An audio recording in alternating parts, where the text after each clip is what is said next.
குரல் சத்தமா. நம்ம வீட்டில் சண்டை போடுறது 4 பேர் கேட்டால் சாட்சி இருக்குமா?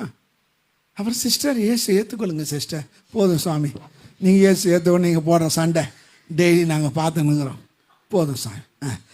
ஏற்றுருங்க சிஸ்டர், தேங்க்ஸ் சிஸ்டர். இந்த அழகு நம்ம ஏற்றுக்கணும். இது ஏசு ஏற்றுக்குன்னு வாயாடியாக பஜாரியாக இருக்குது. ஒரு நாள் வீட்டில் நிம்மதி இல்லை. பக்கத்துல தான் ஒரு சினிமா கூட பார்க்க முடியல இதுங்க போடுற சத்தத்தில். அவன் இந்த ஆள் இல்லையா, அவன் ஞாயிற்றுக்கிழமை ஏதோ போடான், அது இங்கே ஞாயிற்றுக்கிழமை பயங்கர யுத்தம் நடக்குது. மற்ற நாளில் ரெஸ்ட் எடுக்க முடியல, ஒரே சண்டை. பேர் சமாதானம். அந்த மாதிரி பேர் என்னது? ஐயா பேர் சாந்தகுணம், சாந்தகுமார். சாந்தகுமாருக்கு சமாதானம் சண்டை நடக்குது பாருங்க. ஞாயிற்றுக்கிழமை பைபிளை தூக்கின்னு சந்தோஷமாக வரும். என்ன பிரயோஜனம்?